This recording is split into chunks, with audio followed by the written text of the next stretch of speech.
Sedang viral, Partai Solidaritas Indonesia yang suaranya ini tiba-tiba meledak di 24 jam terakhir. Saya mencatat ini suara dari PSI meningkat sekitar 70.000 suara selama kurang lebih 21 jam terakhir. Nah, untuk mengetahui dan juga membahasnya, sudah bersama saya Direktur Eksekutif Parameter Politik Adi Praitno. Mas Adi, selamat sore. Terima kasih Mas waktunya. Selamat sore, Mas. Mas Adi, ini media sosial lagi heboh nih Mas soal kenaikan suara dari PSI yang tiba-tiba meledak ketika semuanya ini sepertinya dari kemarin sudah landai gitu Mas. Mas Adi melihatnya terkejutkah, kaget atau seperti apa? Ya, saya kira bukan hanya medsos yang terkejut ya, tapi hampir semua orang, terutama mereka politisi, tim sukses, tim pemenangan, aktivis-aktivis pemilu, aktivis demokrasi, tentu ini dianggap semacam satu-satunya anomali dalam pemilu kita di 2024 ini ya terkait dengan Pileg. Kan sebenarnya kalau mau jujur ya, ketika mulai penghitungan sirekap gitu ya, yang itu bagian dari real count yang dilakukan oleh KPU kan sudah mulai terbaca variasi bagaimana sebaran dan perolehan suaranya dan hampir itu setara dengan perolehan yang diperoleh oleh setiap partai di pileg ya versi quick count. Nah, PSI ini menurut saya memang pengecualian persis ya, unpredictable, di luar bayangan semua orang yang saya kira memang tiba-tiba dalam kurang lebih sekitar 1 kali 24 jam suaranya ini kan paling beranjak secara signifikan dibandingkan dengan yang lain. Itu penting menurut saya untuk dijelaskan kepada publik, Mas ya. Kenapa begitu? Karena calon-calon yang lain atau partai-partai yang lain yang diprediksi tidak lolos ke parlemen, ini kan suaranya stagnan sebenarnya. Landai, kalaupun toh naik 0,0 sekian persen, ya suaranya nggak terlampau signifikan, tapi PSI ini memang cukup melejitkan. Ini yang sepertinya menjadi pertanyaan publik. Apa yang istimewa dari PSI? Apa yang kemudian menjadi luar biasa dari PSI sehingga suaranya agak berbeda dengan yang lain. Oleh karena itu bagi saya dua hal jadinya, Mas. Hmm. Kalau kita mengacu pada hasil quick count yang dirilis secara terbuka ya oleh semua lembaga-lembaga survei, ini kan menegaskan apapun judulnya, ini PSI ini nggak akan lolos ke parlemen. Suara mereka itu mentok di kisaran angka kurang lebih sekitar 2,6% atau 2,7%. Sekalipun misalnya dalam logika quick count, karena quick count itu menyisakan apa yang disebut dengan margin of error 1%, Mas. Kalaupun toh PSI itu ditambahkan 1%, itu suara PSI kurang lebih sekitar 3,6 atau 3,7%. Itu pun juga tidak bisa menjelaskan kepada publik bahwa PSI itu lolos ke parlemen. Oleh karena itu, kalau nanti misalnya PSI ini terus naik pesat sendirian, kuat secara signifikan dan lolos ke parlemen, yang menjadi tanda tanya adalah berarti quick count yang dirilis oleh semua lembaga-lembaga politik selama ini itu salah dan error. Karena quick count ini kan sukses memprediksi siapa yang menang Pilpres, Prabowo Gibran dalam satu putaran. Juga mampu memprediksi soal partai-partai perolehan pilegnya dan mereka yang dinilai lolos ke parlemen. Itu sukses. Satu-satunya kesalahan dalam tanda kutip menurut saya, kalau betul PSI itu lolos ke parlemen, itu adalah satu-satunya partai politik yang gagal diprediksi oleh quick count. Oleh karena itu, bagi saya nanti kalau memang PSI terus naik secara signifikan dan kemudian mereka lolos ke parlemen, dua hal kuncinya. Audit quick count, yang kedua audit KPU, karena jangan-jangan memang ada error di dalamnya gitu loh, Mas. Oleh karena itu, quick count bagi saya harus dikembalikan kepada fungsinya untuk menginvestigasi soal adanya dugaan-dugaan kecurangan terkait dengan perolehan suara di pemilu. Karena sejatinya quick count itu adalah instrumen supaya perolehan itu tidak ada yang dimanipulasi, tidak ada yang dicurangi, dan tidak ada yang dirugikan.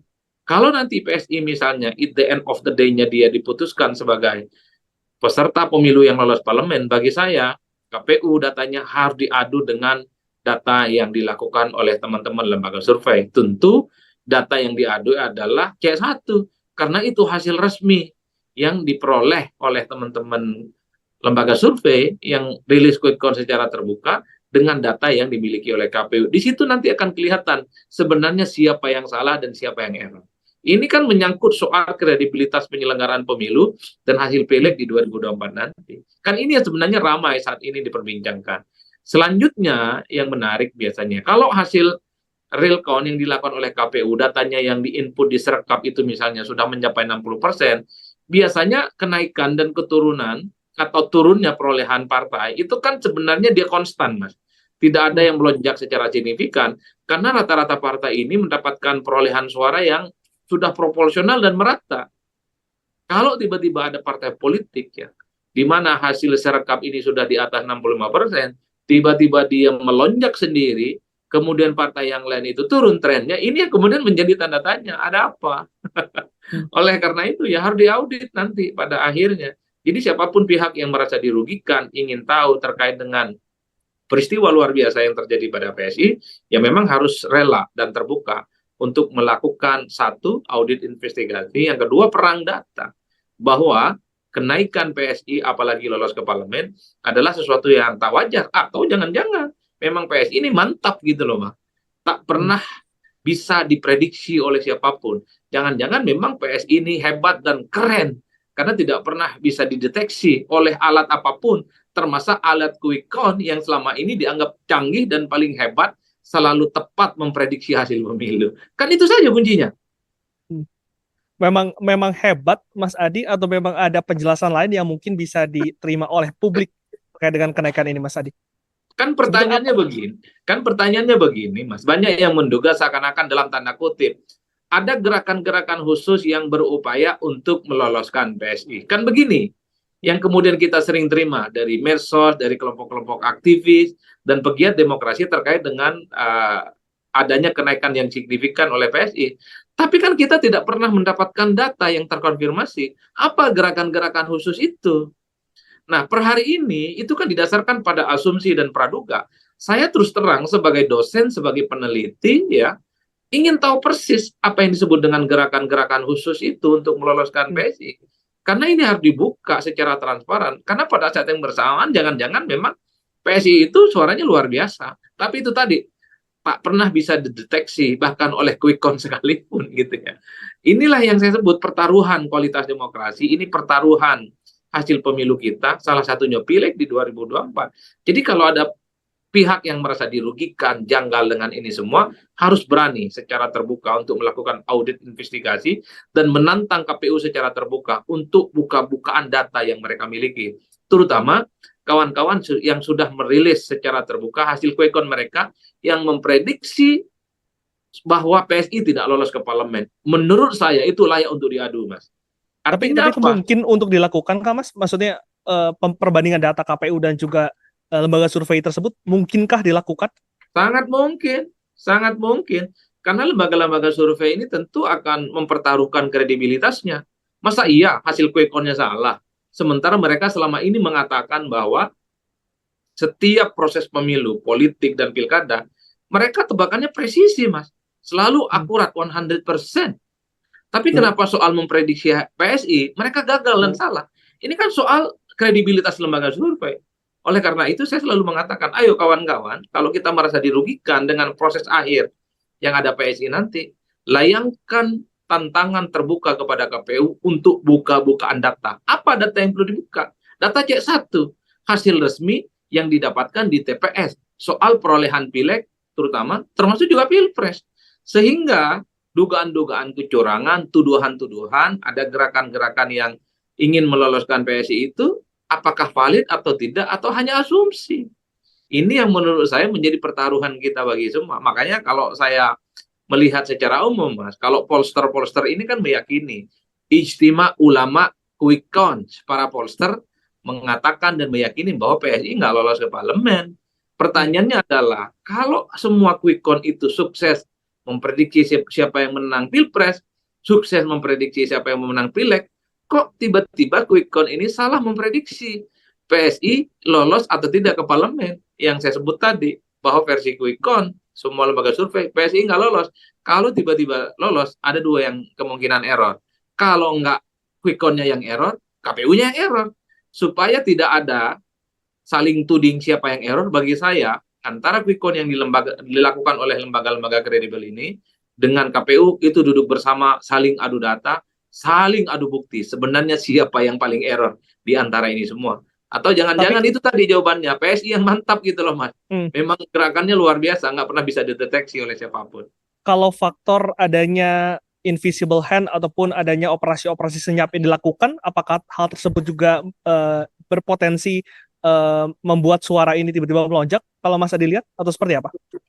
Kalau bicara itu mungkin, Mas. Kan selama ini sepanjang pemilu kita dilaksanakan secara langsung, ketika pileg dan pilpres dipilih langsung oleh rakyat, dugaan-dugaan kecurangan itu kan selalu muncul. Hmm. Ada istilah yang disebut dengan invisible hand, ada operasi khusus, ada gerakan khusus untuk meloloskan dan memenangkan calon ataupun partai tertentu. Itu sering sekali kita dengar.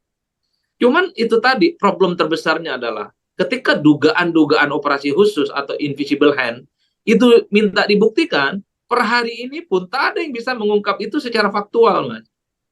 Nggak ada yang bisa dibuktikan. Apa contohnya yang kemudian membuat PSI itu lolos? Kalau ada kecurangan, siapa yang curang?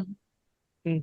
Di mana letak kedolimannya? Di mana letak ketidakadilannya? Kan itu yang sebenarnya selalu ditantang oleh pihak-pihak, oleh banyak kalangan. Oleh karena itu saya selalu mengatakan, bicara tentang kecurangan, bicara tentang invisible hand, ini seperti halnya kita bicara hantu.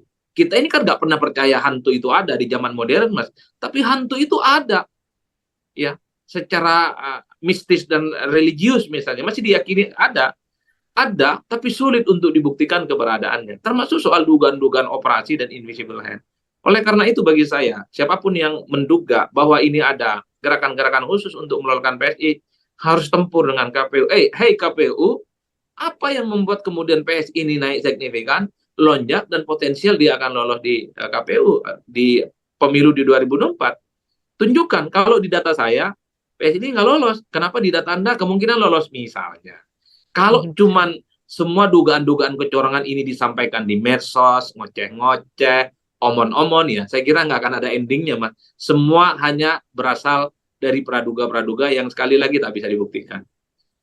Termasuk siapa yang memungkinkan untuk melakukan itu juga tidak bisa diduga, Mas Adi. Hantu-hantu itu siapa gitu?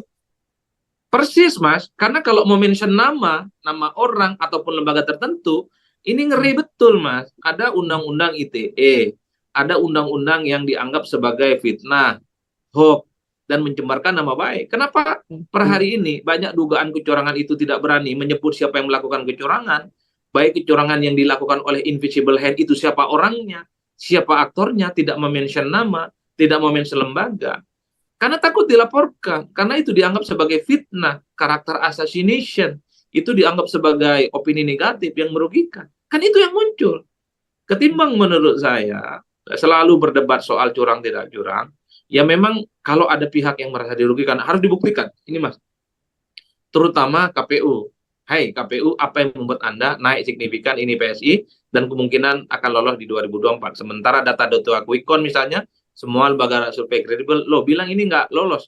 Dari logika dan matematika pemilu, PSI ini nggak lolos.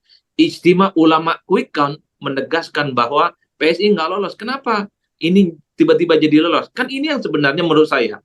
Kita tunggu nanti setelah ada pengumuman resmi dari KPU, apakah PSI lolos ataupun tidak. Baru disitulah kemudian uji fakta-fakta itu yang akan terjadi, Mas. Mas Adi, kalau Karena pertanyaannya hmm, siapa yang kalau saya rubah pertanyaannya, siapa yang diuntungkan nih Mas? Kalau PSI akhirnya lolos, itu siapa yang paling diuntungkan Mas? ya PSI yang diuntungkan, Hmm. PSI yang diuntungkan, yang lain tidak diuntungkan. Di luar dari PSI, apakah ada yang diuntungkan? Mungkin pemerintah? Nggak ada yang diuntungkan, Mas. Yang diuntungkan satu-satunya dengan lolosnya PSI ini ya PSI itu sendiri.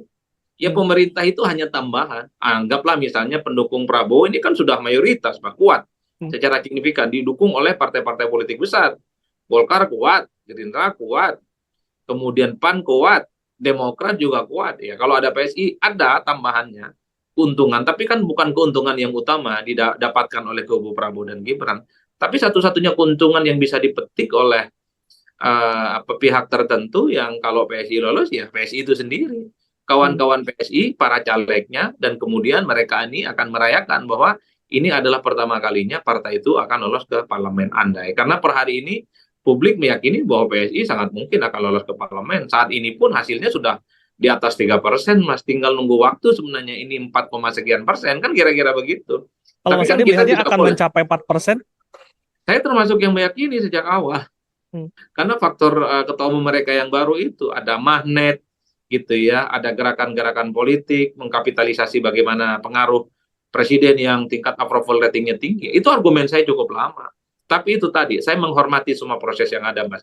Ketika ada kawan-kawan Quick Count mengatakan bahwa kalau KPU kemudian menyebut PSI ini lolos ke parlemen, berarti itu KPU-nya yang error. Itu sudah disampaikan oleh sejumlah pemilik lembaga survei. Bukan quick count-nya yang salah, tapi KPU-nya yang error.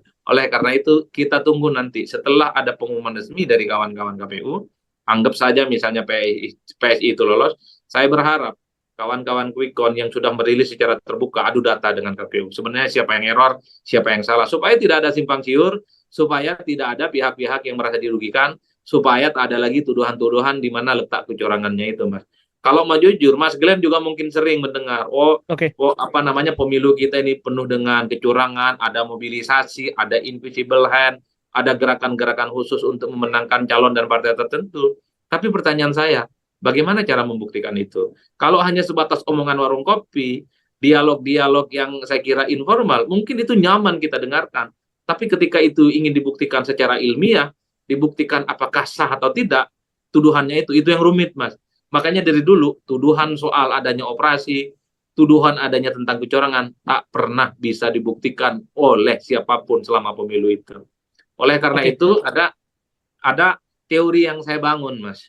Di pemilu kita Hmm. ini seringkali kadang, kuncinya cuma satu. Bikinlah curang securang-curangnya, gitu ya. Yang penting menang. Ketimbang berpolitik itu tidak curang tapi kalah. Karena kalau menang dengan cara curang, tak ada satupun pihak yang bisa membuktikan bahwa Anda itu curang selama pemilu. Dan itu yang terjadi di kita. Semua orang menuduh curang, semua orang merasa dituduh terdolimi. Tapi ketika ingin dibuktikan apa bentuk kecurangan dan terdoliminya, nggak pernah bisa diungkap. Even oleh Bawaslu, Halo, Mas even Adi. oleh Mahkamah Konstitusi. Mas Adi, terakhir sedikit Mas, soal sosok dari Kaisang sendiri sebagai anaknya dari Jokowi, apakah hal tersebut juga yang mendongkrak suara PSI saat ini? Satu-satunya yang paling istimewa dari PSI di 2024 karena faktor Kaisang tentu saja yang anaknya Hmm. presiden. Tanpa Kaisang saya kira PSI tidak akan istimewa. PSI ini sudah berulang kali ikut pemilu dan nggak lolos ke parlemen. PSI ini dari dulu sudah bicara tentang jualan anak muda, jualan aktivis sebagai resource politik mereka, bicara tentang inklusivisme, bicara tentang demokrasi dan toleransi, tapi mereka ini tidak pernah lolos ke parlemen. Oleh karena itu di 2024 ini kenapa menjadi ramai pembicaraan itu tentu tidak terlepas ketua umum mereka Kaisang yang notabene-nya adalah putra presiden menjadi satu-satunya variabel yang selalu membuat perbincangan soal PSI ini lolos atau tidak di parlemen. Oleh karena Baik, itu ketika ada serekap yang kemudian menunjukkan naik signifikan PSI dalam kurun 1 kali 24 jam dibandingkan yang lain, itu juga mengarah kepada istimewanya PSI hari ini itu karena ketua umum mereka bukan dari kalangan biasa-biasa saja. baik. Tanpa Kaisang PSI tidak istimewa. Terima kasih Mas Adi atas waktunya, sampai berjumpa di lain waktu. Terima kasih ya Mas Adi. Demikian Ya, Mas. sedang viral kali ini. Saya Glenn Joshua, salam SCTV. Thank you, Bos. Mas Adi, makasih banyak.